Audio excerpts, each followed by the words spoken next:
petit temps fort. Et répète pas, sinon je vais pas pouvoir te regarder, toi. Ici, c'est pas un affichage de pub pour sa propre pomme. Alors, cette semaine, première partie, j'ai commencé par vous parler en mode podcast, 13h30, 14h.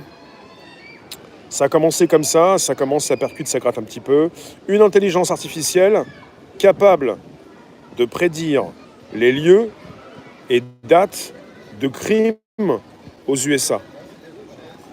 Donc on est parti sur des chercheurs qui n'ont plus peur des biais, puisque ça ne concerne pas les personnes et les biais raciaux, ça va concerner maintenant les lieux et les dates.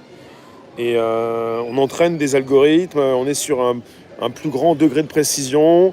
On a donc des outils qui permettent de savoir ce qui pourrait se passer au vu des éléments enregistrés. En rapport avec le passé, on prédit le futur. Les algos sont là pour prédire. On est en plein dans Minority Report de Spielberg avec Tom Cruise, si vous avez vu ce film. Et c'est le côté pré-crime. Pré-crime. Alors j'ai également titré, pour ceux qui nous retrouvent, restez focus, concentrés. On n'est pas sur vous, on est sur le sujet. On va parler du sujet tout à l'heure, le prochain sujet, le titre. Alors j'ai aussi titré l'une des fuites de données les plus massives de l'histoire de la cybersécurité. Ça concerne un pirate qui a récupéré les 2/3 des données de Chinois. Logiquement, on est sur une affaire avérée, à voir, si c'est pas donc quelque chose qui est un petit peu exagéré. On aurait 1 milliard de données récupérées des Chinois dans un serveur à la police.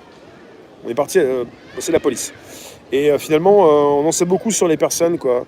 Il y a peut-être aussi des pirates qui pourraient racheter tout ça pour ensuite usurper les identités et puis faire de la fraude aux aides sociales en Chine. Donc on apprend qu'en Chine, on a aussi des aides sociales. C'est intéressant. Donc j'ai aussi titré « Walmart accélère sur la réalité augmentée comme outil de vente ».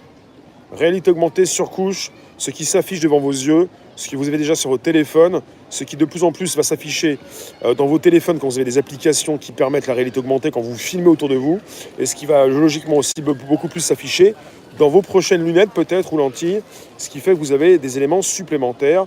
Walmart l'utilise pour ses clients comme pour ses employés. On n'est pas sur du gadget. À l'arrivée de l'iPhone en 2007, certains pensaient à un gadget. Quand vous utilisez la réalité augmentée, vous voyez que vous pouvez l'utiliser pour des choses très factuelles, très sérieuses. Il ne s'agit pas de s'amuser, quoi, forcément tout le temps. J'ai dans le même ordre d'idées.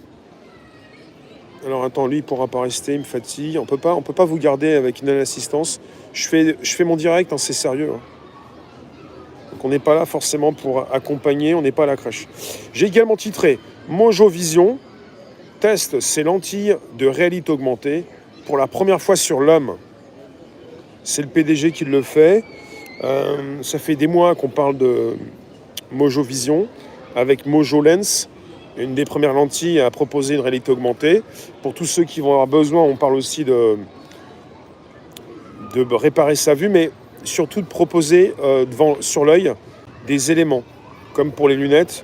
Et là, ça va très loin, puisque ça s'inscrit en parallèle, un peu comme la réalité augmentée s'inscrit en parallèle avec la réalité virtuelle.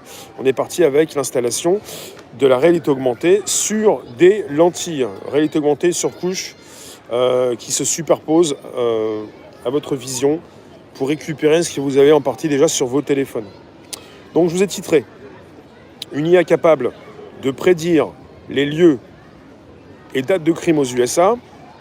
Ensuite, l'une des fuites de données les plus massives de l'histoire de la cybersécurité. Ensuite, Walmart, les géants américains du commerce et de l'e-commerce.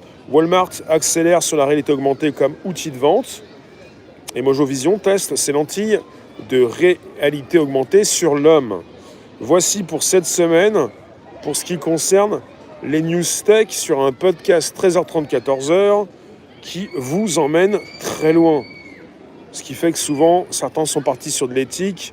Vous voulez, comme l'Europe, comme ces soi-disant élites régulées, et quelque part, vous n'avez pas la main sur l'outil. Donc, il ne vous reste que ça. Pour penser aux mœurs, à l'éthique. Mais bon, un outil, ça fait ce qu'on veut qu'il fasse. L'outil n'a pas à déborder pour prendre la main. C'est vous qui le dirigez.